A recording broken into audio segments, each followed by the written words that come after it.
Како да им простам на другите темата за која денес ке размислуваме, браќа и сестри, зошто простувањето е мок, зошто простувањето е сила.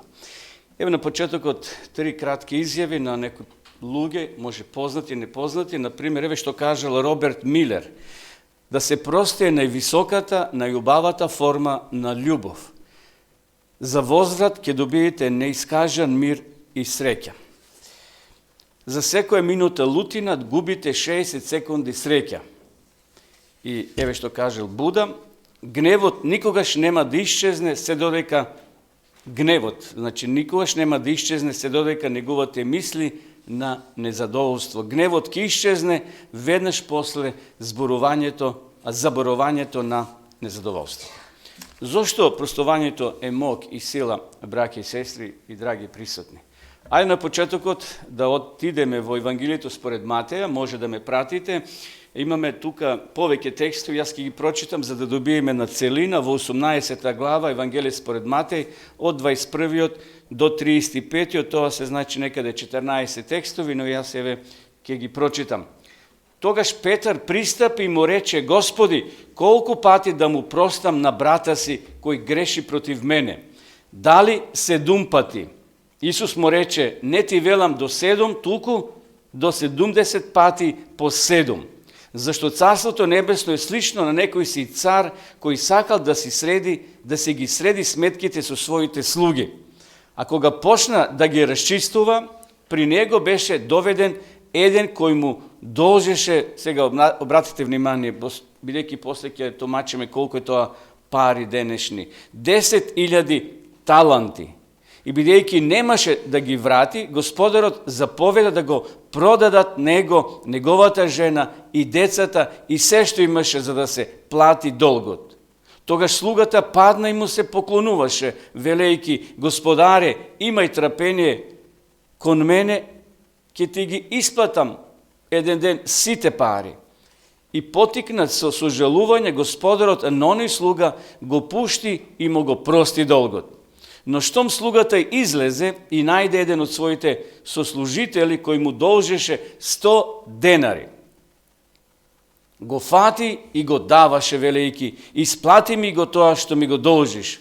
Тогаш падна пред неговите нозе неговиот сослужител и го молеше, велејќи: имај трпение со мене и ќе ти исплатам се. Но тој не сакаше, туку одиде и го фрли во затвор додека го исплати долгот. А кога неговите сослужители видоа што се случи, мошне многу се нажалија и дојдоа и му кажа на својот господар се што се случи. Тогаш неговиот господар го повика и му рече: зол слуго, ти го простив сиот оној долг, зошто ме молеше? Не требаше ли ти да му се смилуваш на твојот сослужител, како што јас ти се смилував тебе? И неговиот господар се разгневи, им го предаде на мачителите, додека му исплати се што му должеше. Така и мојот небесен татко ќе ви направи вам, ако секој од вас не му го прости од срце, престапите на својот брат. Еве таа приказна или тој настан сме го читали порано, но може би не слушаме така теми нова со овој наслов како да им простам на другите. Во едно мало американско градче, двајца соседи, едноставно господинот Трашел и соседот Калдвел, со години се карале поради водата која се слевала во задниот дел на дворот на семејството Калдвел и ја поплавувала нивната градина. Вообичаени кавги, значи имате меѓа, имате тука кој ве раздвојува со комшијата и водата од комшискиот онлук или некоја друга вода навлегува во твојот двор. Секогаш кога имало врнежи, едноставно ја поплавувала нивата на неговата градина. Господинот Калдвел тврдел дека има толку многу вода што се поплавувал дури неговиот подрум. Значи водата навлегувала во подрумот, предизвикувајќи му голема штета. И сега слушате што се случува. Таа караница траела со години. Калдвел тврдел дека Трашел намерно му ја насочува водата за да влезе во неговата нива, односно во неговиот двор, а потоа ете и во подрумот. И затоа едно утро, недавно, ствари попладне, не утро, попладне, во 17 часот, додека Трашел ја косел тревата во неговиот двор, во близина на оградата што ги раздвојувала нивните имоти, тој еднаш за секогаш решил да се отараси од својот комшија. Ја зел пушката од својот подрум, полуавтоматска пушка калибар 22 мм. И неколку пати испукал во главата на господинот Трашел. Калдвел тогаш имал 78 години. Убиецот во овој контекст. Ова го раскажав на почетокот, почитувани присутни, кој совршено ја илустрира нашата денешна тема, а тоа е простувањето. Да си простеле двајцата порано, дали би дошло до ова? Секако не би дошло. Може би ние во нашите градови денеска обично немаме банди, барем во Кавадарци. Може Скопје, по големите градови, такви големи банди немаме, покотници од автомобили и бесни возачи кои предизвикуваат штета. Тоа е може би резервирано за оние големите градови на запад, некаде далеко. Но вистината за непростувањето може да биде и овде, и дома, и во нашиот град, во нашето село, во нашата улица, таму кај што живееме. Во денешно време може би простувањето се смета за благородна карактеристика и може би кога некој треба да прости на другиот, тоа го прави срамежливо, за да не се слушне од околината, зашто ќе му се смеат сите, како си можел да му простиш на тој или на таа, кога ти нанеле такво зло. Ние сакаме, може би, почитувани, да гледаме филмови, како, например, Рамбо. Еве, младите знаат Рамбо што прави. Како тој се, како на крајот тој ги решава проблемите. Со мирно или со лошо? Или филмовите од Kill Bill, Терминатор. Дури децата сакаат цртени филмови каде што нивните херои на крајот ќе ги убијат противниците, така? Едноставно, тие се Терминатор. Сите негови филмови завршуваат дека тој победник. Нема тука простување. По кратка постапка се решават проблемите. Сетете се барем макар на еден филм чија тема била простување. Има ли такви филмови? Може би ќе видите тие документарните кај амишите. Сеќавате на еден филм кај што се случило убиство на свадба, мисли чини така на некоја прослава, доаѓа некој бандит и губива детето, тука многу работи прави лоши, на крајот семејството му простува на тој убиеца. Тоа се кај амишите, може би, ретки документарни филми. Меѓутоа, некој филм кај што простувањето е прва тема или главна улога, ретко може така да најдете. Значи, додека да видите некој познат глумец да простува. Значи, тоа е приказна за еден човек кој го врти другиот образ. Има ли такви филмови кај што некој ќе го врти својот образ да го удари уште еднаш? Како овде вели Библијата, ако некој те удри по едниот образ, што ти да му направиш? Сврти го и другиот. Мисля дека тоа не би се продавало таков филм некој да сними. Може има, но не се така гледани и не се така скапо продавани. Зошто треба да простиме, браќи и сестри? Дали непростувањето е навистина толку грешно? Мислам дека ако некој ве навреди, а вие не му возвратите, на тој начин не му давате повод утре повторно да ве гази. Ако бидете толку меки, комшијата, оградата ја померува, значи денеска влегол 20 см, 20 на крајот цел метар. Зошто? После, тој е христијанин, тој нема да се буни, тој едноставно е мирен човек. Дали треба така да постапуваме? Но, како Христови следбеници, простувањето не е дадено како заповед. Нам ни е дадено како заповед, браќи и сестри. Едноставно и во такви моменти кога комшијата ќе влезе може би 5 метра, секако има закон, има правила во ова земја кај што живееме. Но сепак простувањето ни е дадено како закон. Еве да читаме во Колушјаните 3 глава во 13 стих. Еве што пишува. Трпете се еден со друг и проштевајте се. Ако некој има поплака на некого, како што Христос ни прости, така и вие направете. Што тоа значи? Да бидеме подготвени да простиме. Може би простувањето, браќи и сестри, е најтешкиот дел на христијанството. Знаете, дури учениците имале проблем со тој гест на простување да го прават. И тие едноставно се мачеле со ова прашање. Всушност, еден од најдобрите Исусови ученици, најдобрите, најблиските соработници на Исус Христос, овде читавме во текстот на почетокот, Симон Петар, еднаш го запрашал Исуса колку треба да простуваме. Ајде, може да повторно читаме во Евангелието според Матеј 18:21, еве што вели. Тогаш Петар пристапи кон него и рече: Господе, колку пати да му простам на брата си, која ќе сгреши против мене? Што мислите, колку му рекол Исус? Колку пати? До 7 пати ли? Петар овде бил прилично великодушен. Во негово време до колку пати простувале? До 3 пати. Сега Петар ја дуплира таа бројка. Водечките рабини од тоа време учили дека 3 пати да прости, што е многу, широко срце. Петар ја надминал таа граница, браќи и сестри. Тој го дуплира советот на рабините, зашто тогаш рабините, учителите проповедале до 3 пати треба се прости. Но ајде да го погледнеме Исусовиот одговор. Исус што вели?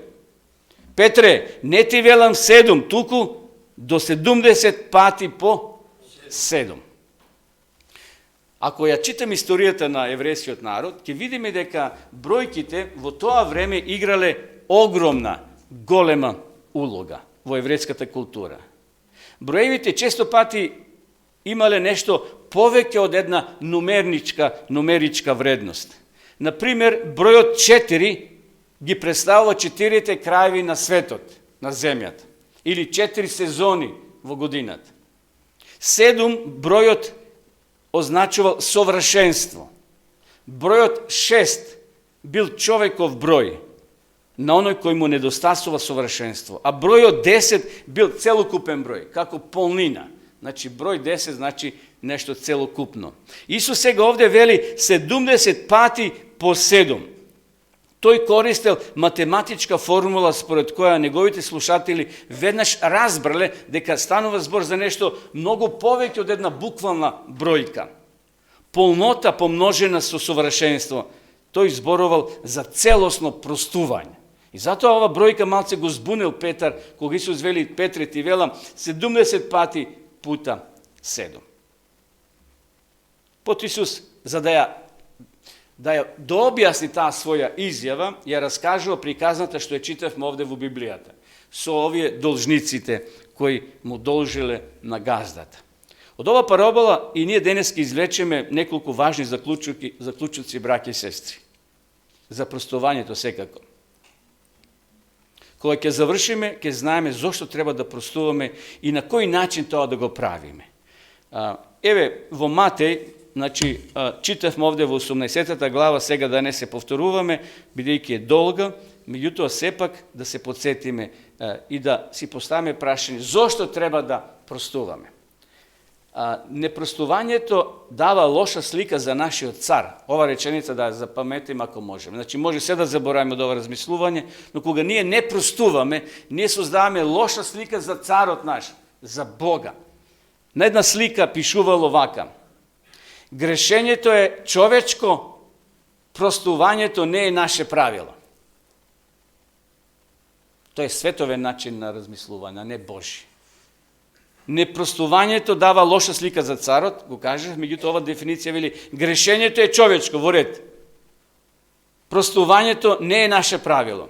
Некој така напишал, но тоа не е Божја изјава, драги присутни. Долгот на овој човек во приказната што читавме, колку илјади таланти беше? 10.000 таланти. Некој пресметал во наши пари, ја не знам дали е точно, но очигледно ја најдов таа бројка, околу 3 милиарди денешни долари.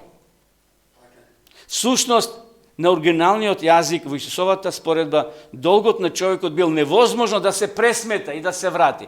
Што му било одземено? Што? Имотот, кој уште? Жената, децата и тој, што биле? Продадени. И повторно не можел да се исплати. 3 милиарди долари денешни. Реки, сестри, кога ние не простуваме, тоа создава лоша слика за нашиот небесен татко. Добро е познато дека децата го следат чии пример? Примерот на родителите. Секако, на своите родители.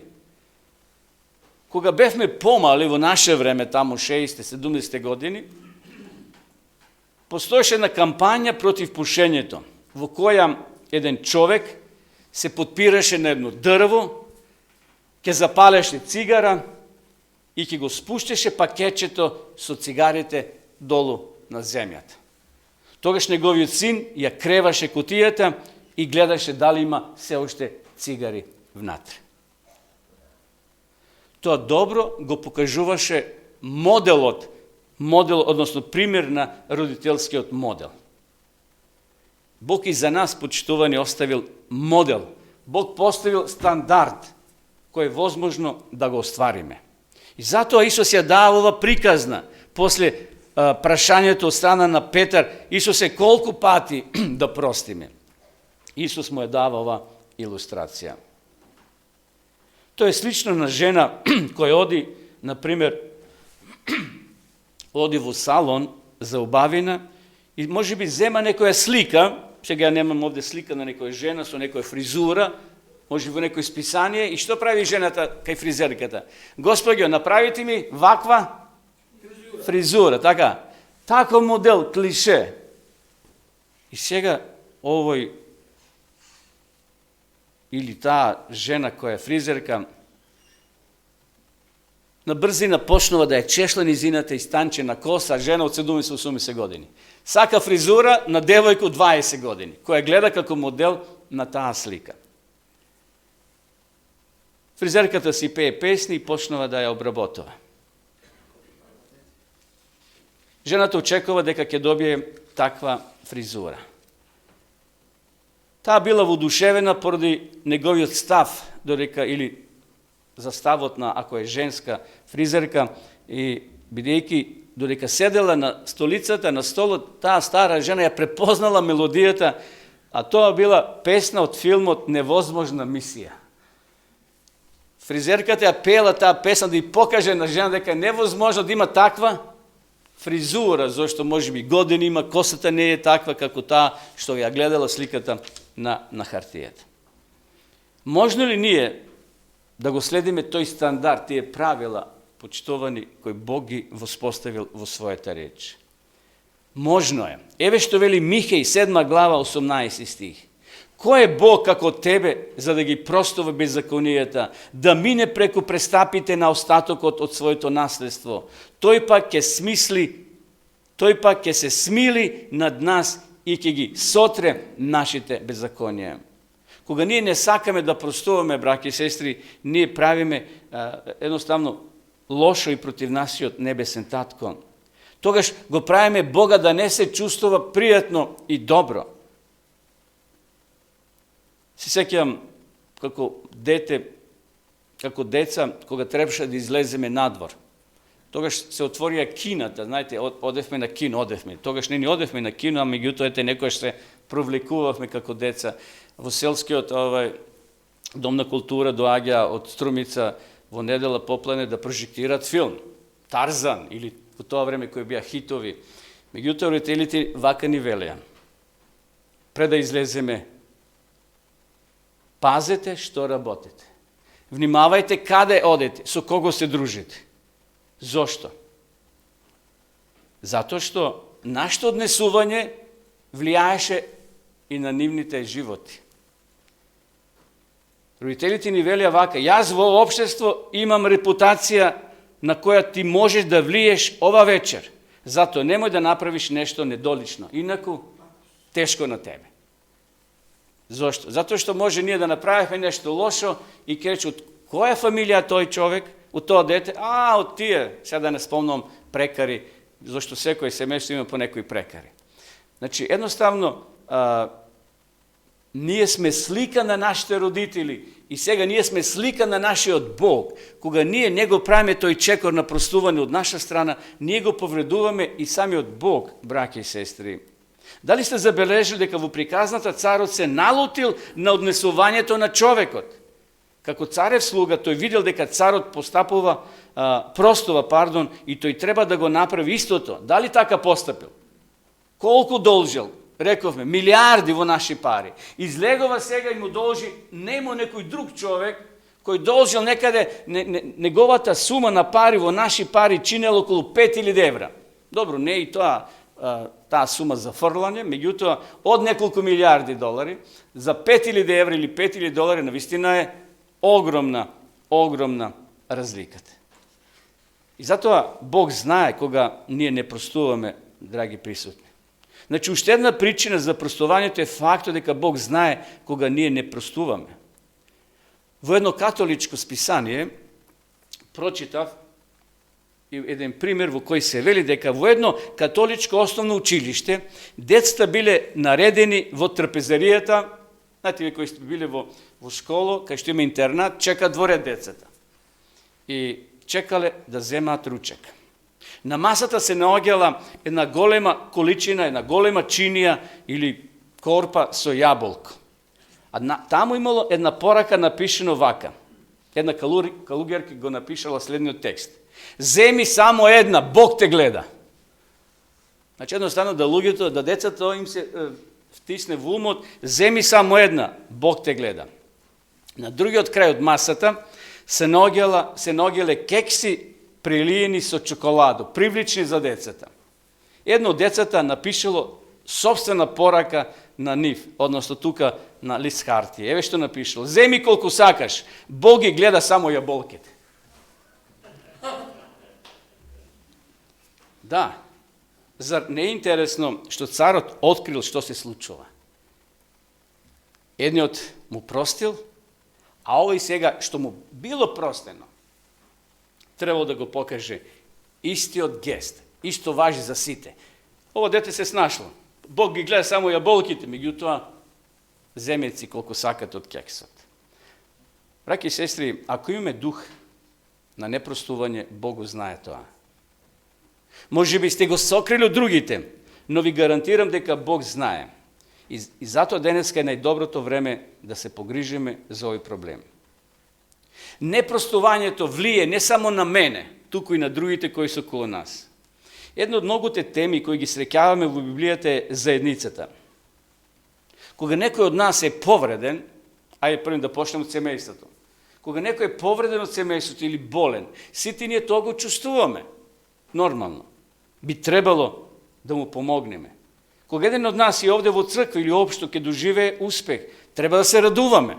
Што е ли Библијата? Радувајте се со радосните. Кога еден ќе се сопне, треба да му помогнеме на другиот.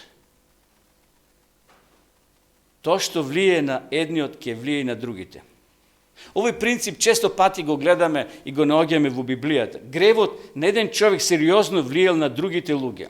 Например, царот Давид, големиот израелски цар, сгрешил против Бога и со тоа предизвикал големи последици. Знаете колку луѓе умреле поради неговиот погрешен избор и гест, лошто го направил. Библијата пишува 70.000 човечки животи. Тој како два кавадарци да ги снема. Замислете колку луѓе страдале. Кога негуваме дух на непростување, тоа има далекосежни последици. Во случајот на приказната, што ја прочитавме во Библијата, браќи и сестри, може да кажеме и да видиме дека неговото непростување негативно влијаело на сите. И жена му ја продал, односно морал да биде продадена, децата, имотот, се му било одземено. Зошто? Затоа што бил нечесен. Газата му простил домакинот, односно овој господарот, а тој покажал дух на непростување кон оној кој му простил, кој му должил многу малку. Значи, во нашата приказна, на самиот слуга му е простен долг 600.000 пати поголем од долгот на човекот на кој не сакал да му прости. Причината поради која многумина од нас не сакат да простувате поради тоа што заборавиле што значи да имаш духовен долг. Ние можеби не должиме физички еден кон друг, но кон Бога дали должиме ние? Сите ние сме должни кон Бога, браќа и сестри. Тоа го забораваме. Оно што ние може да го направиме, всушност, не можеме со ништо да ги платиме нашите гревови за да се откупиме. Зато Библијата вели, дарот на спасението е вечен живот во Исуса Христа. Секој кој ќе поверува Христа ќе биде спасен. Сите ние имаме астрономски долг кој никогаш не можеме да го исплатиме. Па тогаш зар не е смешно што негуваме се уште дух на непростување? Например, бидете искрени, се лутиме кога луѓето непотребно не претекнуваат и кога влегуваат преко ред во банка или во пошта. Посебно сега кога се чека во ред. Ајде, некаде бројчина добиваш, па го чекаш бројче. Меѓутоа кога беше во ред, ќе си мавне со рака таму преко стакло на оној службеник, а овој ќе му намигне и ти се нервираш со право. Чекаш, а треба да се вратиш на работа. Нивото однесување главно не е насочено кон нас. Може би директно, но ние сме тука во редот и ние се чувствуваме обесправени. Добра вест е што простувањето ни е дадено на сите нас и дадено ветување. Еве што вели Исус во Матеј 5:7. Блажени се милостивите, бидејќи ќе бидат помилувани. Зборот блажен содржи идеја за среќа и радост. Тие кои одбираат да простуваат се срекни луѓе. Читавме пред малку што кажал Буда, така? Каква среќа? Ако не простуваме, овде вели, секоја лутина 60 секунди ни ја одзема нашата среќа. Кога за секоја минута лутина губиме 60 секунди среќа. Гневот ќе исчезне веднаш после заборувањето на незадоволството. Иако то не може да се избрише, но сепак ако тоа го делетираме или го оставиме тамо на страна, полека тоа и ќе се заборави. Второ, простете и пуштете. Што тоа значи простете и пуштете? Во друга приказ напишува дека царот го пушти и му прости. Значи едноставно го ослободил да иде, да не го подсеќа повеќе, го ослободил да иде. И ние треба истото да го направиме, браќа и сестри, да го простиме долгот и едноставно да го пуштиме. Долгот на другиот човек, рековме, не бил многу голем, но не бил за отфрлување. Веќе спомнав $5,000. Овој другиот му должен оној што му било простен голем долг од страна на господарот. Зар вие не би сакале да ви се врати $5,000? Да, ако некој ни должи, вред е да ни го врати. Исус никогаш не рекол дека она што ви го прават луѓето е беззначајно, но рекол дека треба да бидеме подготвени, да простуваме и многу поголеми, покрупни работи. Ние сме во искушение да кажеме, па можам нешто да простам, но другото едноставно е големо и нека ми го врати. Значи, Бог не учи сега ние, ако некој ни должи 1000 или 100,000 евра, да му ги простиме. Тој е ред, како сме ги дали, по кој услови, по кој договор, секако треба да се вратат. Но овде духовната е порака за нас повеќе. Значи, едноставно да бидеме подготвени и ние да си простиме еден на друг, ако не навреди, ако каже нешто, може би со увреда, со умисла, или пак, може би, не сакајќи кажува нешто, а ние се почувствуваме дека тој кажал за мене и ние сме се повредиле. Еве што кажува Исус понатаму во Матеј 6 глава 14-15 стих. Бидејќи ако им ги простувате на луѓето нивните греови, и Бог вам ќе ви ги прости, но ако не им ги простувате нивните греови, ни Бог нема да ви ги прости вашите греови. Една реченица од молитвата Татко наш како гласи? Прости ни ги долговите чии? Наши, како и ние што ги простуваме на другите. Тоа е многу важно, браќа и сестри, да не се оптеретуваме со она што било, она што се случило, зашто тоа ќе остави траен белег во нашата душа и постојано тоа ќе не мачи. Гледате како Бог нашол решение да таа вреќа на терет да ја отфрлиме, да се ослободиме, да дишеме многу полесно. Зошто? Затоа што тоа ќе не враќа постојано назад, ќе не враќа и никош нема да бидеме ниту ние срекни, ниту оние кои се околу нас. Затоа нека Господ ни помогне. да еви преку ова размислување уште еднаш Бог не подсети да се решат работите на време. Гледавме од овој пример на почетокот, овие двајца старци да ги наречеме. Со години се препирале и на крајот овој решил да го реши проблемот. На кој начин? Со простување или со го отепал човекот? И што сега му вреди 70 и кусур години ќе ги помине во затвор, што се вели нема да виде бел ден. А ѓаволот е веш мајстор, да дојде да ни шепоти, ќе бидеш понизен, ако му кажеш прости ми, од мене простено. Меѓутоа ѓаволот ќе ти шепоти и ќе рече немој.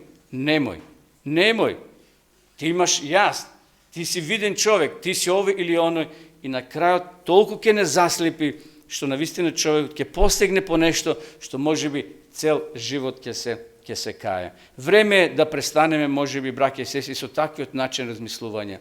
Да заборавиме и да простиме. Не за нив, туку за кого ние простуваме? За себе си, за моje добро, за твое добро. Зошто да го трошиме времето во размислување на нешто што ќе исцрпи нашата емоционална, физичка и ментална енергија? Едноставно ќе игнорира таа сета убавина која треба да ја доживееме во нашиот живот. Бог дал решение, Бог поставил мост. Дали ќе го следиме, зависи од нас. Нека Господ ни помогне и нека не благослови да навистина бидеме христијани кои ќе пружиме рака, еден на друг, и на тој начин Господ ќе ни прости и нам, вели Библијата. А сите сакаме да не биде простено, зашто се молиме на Бога во нашите молитви, но да се молиме и за нашите мили драги. И за оние, можеби, кои не мислат добро за нас. Нека му е слава на Господа за ова вистина. Амин.